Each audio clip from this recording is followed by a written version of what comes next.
پہلے تو اس ویڈیو کے اندر کہیں پر بھی ذکر ہی نہیں ہوا کہ مجھے کہیں پر گالی دی گئی. اگر بالفرض گالی کی بات ہو رہی تو بار بار یہ کیوں کہہ رہے ہیں جواد احمد کی طرح آپ کا نام بار بار کیوں لے رہے ہیں؟ وہ تو صرف گالی کا ذکر کرتے رہتے. وہ آپ کو درمیان میں واپس ویسے ہی لے کے آ گئے. آپ میرے خیال سو کے اٹھے ہوں گے, آپ نے دیکھا ہوگا میرے خلاف کیا ٹرینڈ چل رہا ہے. اگر آپ میرے سے سنو نا تو پتہ کیا ہوا ہے, میں آپ کو بالکل جو میں نے انالیسس کیا ہے, انالیسس میرا یہ ہے کہ اقرار کو میں بالکل چھوٹے بھائیوں کی طرح سمجھتا ہوں.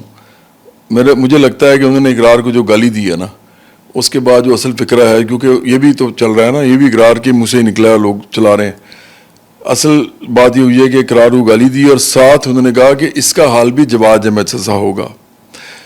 اب چونکہ اقرار نے وہ گالی تو بتانی نہیں تھی, کیونکہ وہ گالی بتاتے تو اس ملک کے اندر واقعی گالی آپ بتائیں گے تو وہ تو یہ کوئی تھانے کے ذریعے والا معاملہ نہیں ہے, یہ آپ ادھر بھی لے کے جائیں گے نہیں, یہاں اگر آپ تھانے کے ذریعے لے کے بھی جائیں گے ایسے کہ مجھے گالی نکالی یہ والی, تو وہ تو آپ کا مذاق اڑائیں گے, یہ ایسا ملک ہے. تو اب اقرار نے تو اس کو حذف کرنا ہے نا, اس کو ڈیلیٹ کرنا ہے میموری سے بھی اور ریموو کرنا ہے اس کو اس کے بیان سے بھی. تو مجھے لگتا ہے کہ اقرار نے, یہ مجھے نہیں پتا, اقرار بہتر بتا سکتے ہیں, مجھے لگتا ہے کہ اقرار نے وہ گالی تو نکال دی, اب کچھ نہ کچھ تو لفظ چاہیے تھا کہ جو کہ جس کی وجہ سے وہ بھڑک اٹھے ہیں, تو مجھے لگتا ہے وہ ذلیل اس کے بعد شامل ہوا ہے. ابھی اقرار بہتر بتا سکتے ہیں. دیکھو لگتا ہے اقرار بھائی نے درمیان میں کچھ لفظوں کی ہیرا پھیری کی, اس لیے کیونکہ اقرار کا قصور نہیں ہے. دیکھیں اگر کوئی بندہ کسی کو فوش گالی نکال رہا ہے اور اس کے بعد یہ کہہ رہا ہے کہ اس فلاں کا حال بھی جواد احمد جیسا ہوگا, تو آپ اگر فوش گالی نکال دیتے ہیں تو صرف یہ رہ گیا نا کہ اقرار کا حال کیوں درمیان میں تنگ کر دیا. سن لے نا, اگر فرض کرو حمزہ وہ نکال دیتے ہیں گالی, تو باقی کیا رہ گیا کہ ان کا حال بھی جواد احمد جیسا ہوگا. تو اس بات پہ ان کے بھڑک اٹھنے کی کوئی وہ نہیں بنتی.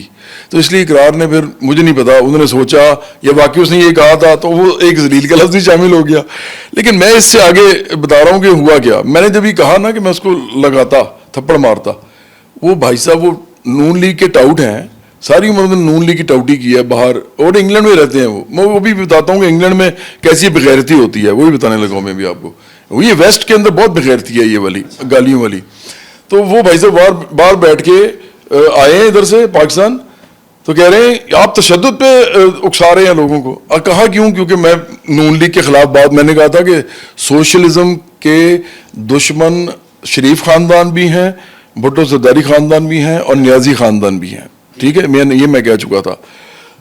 اس بات پہ نا انہوں نے نمبر بنانے کے لیے اپنی نون لیگ کی قیادت کے سامنے انہوں نے کہا آپ تشدد پہ اکسا رہے ہیں. اور میں نے کہا بھائی تشدد کون سا؟ اس نے کہا جی آپ کہہ رہے ہیں کہ تھپڑ مارتا. میں نے کہا تو بالکل مارتا. میں نے کہا آپ بتاؤ سارے اسٹوڈنٹس کہ آپ اگر فیملی کے ساتھ جا رہے ہو, میل آپ ہو اور آپ کی عزت ہو اس اپنی فیملی کی, تو آپ کی فیملی کو گالی نکالتا ہے فوج, آپ کیا کرو گے؟ تو ہم اس کو ماریں گے.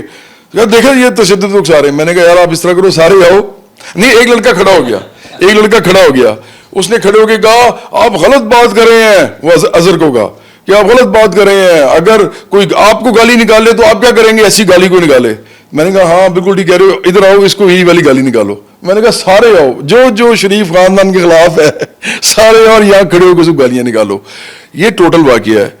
اس میں مجھے بتاؤ, مجھے یہ بتائیں کہ میرا ایک مورل سٹانس ہے اور میں اس پہ کھڑا ہوں. میرے ساتھ کوئی جو کرے گا وہ نہیں بچے گا. میں نے بڑی دفعہ ان کو پی ٹی آئی کے سوشل میڈیا کو بتایا ہوا ہے کہ یار میں کوئی بدماش نہیں ہوں, نہ میں کوئی. آپ کو ایک بات بتاؤں, یہ تھوڑی بدماشی والی سوچ نہیں ہے کہ اگر تم نے کچھ کیا تو میں تمہیں چھٹاں گا نہیں. بدماشی والا سوچ یہ ہے کہ آپ کو کوئی فوج گالی نکالے. دیکھو آپ کسی کو کچھ بھی کہہ دو کوئی فرق نہیں پڑتا, لیکن آپ کسی ماں بہن پہ بات کرو فرق پڑتا ہے. یہ ہمارا معاشرہ ایسا ہے. تمام واقعہ ہونے کے بعد اب اقرار بھائی جگہ جگہ پر انٹرویو دے رہے ہیں, اور ایک انٹرویو میں انہوں نے کہا میرا بیٹا پیدا ہوا تو میں اس کا نام جواد احمد رکھوں گا. مجھے نہیں پتا یار. ایک انٹرویو میں انہوں نے کہا, ان سے پوچھا, صحافی نے سوال کیا کہ جواد احمد یا عمران خان, انہوں نے کہا میرا بیٹا پیدا ہوا تو میں اس کا نام جواد احمد رکھوں گا. یار اقرار میں تو چھوٹے بھائیوں کی طرح پہلے بھی سمجھتا ہوں اس کو, اور میں یہ بھی سمجھتا ہوں کہ وہ دلیری کا کام کرتا تھا جو سر عام کرتا تھا, اور میں یہ بھی سمجھتا ہوں کہ بڑا دلیری کا کام ہے کہ عام لوگوں کی پارٹی بنانا. صرف فرق یہ ہے کہ وہ سرمایہ دارانہ جمہوریت کے اندر رہ کے جمہوری پارٹی بنا رہا ہے. ہم ایک سوشلسٹ جمہوریت چاہتے ہیں, اس لیے ہماری پارٹی سوشلسٹ جمہوری ہے. ان کی پارٹی صرف جمہوری ہے, ہماری پارٹی سوشلسٹ جمہوری ہے. باقی ساری پارٹیاں بھی صرف جمہوری ہیں. اب لیکن اس نے جو میرے بارے میں 2-4 خوبصورت باتیں مجھے لگا کی ہیں, تو میں ایک تو بڑا مطلب میں اس کو تھینکس کہتا ہوں, اس کی مہربانی, اس نے اچھے الفاظ بولے. مجھے ایسے لگتا ہے کہ کہیں اس کو ذہن میں یہ آ رہا ہے کہ میں بھی اس کی وجہ سے اتنا زیادہ تو چلا گیا ہوں. کور کر رہے ہو. اچھی بات ہے اگر کور کر رہا ہے یار, میں تو اچھا سمجھتا ہوں اس بات کو. آپ کو یہ لگتا ہے کہ ان کی پارٹی آپ کی پارٹی سے کچھ زیادہ بہتر ہے؟ مجھے تو صرف یہ پتا ہے کہ ہمارا جو نظریہ ہے نا سوشلزم, وہ اگلی دنیا کا نظریہ ہے. اس دنیا میں اتنی زیادہ بہتات ہے ہر چیز کی, ہر ایک کو ہر چیز دی جا سکتی ہے. سرمایہ داری نظام نے روکی ہوئی ہے, لوگوں کو پہنچنے نہیں دی جا رہی.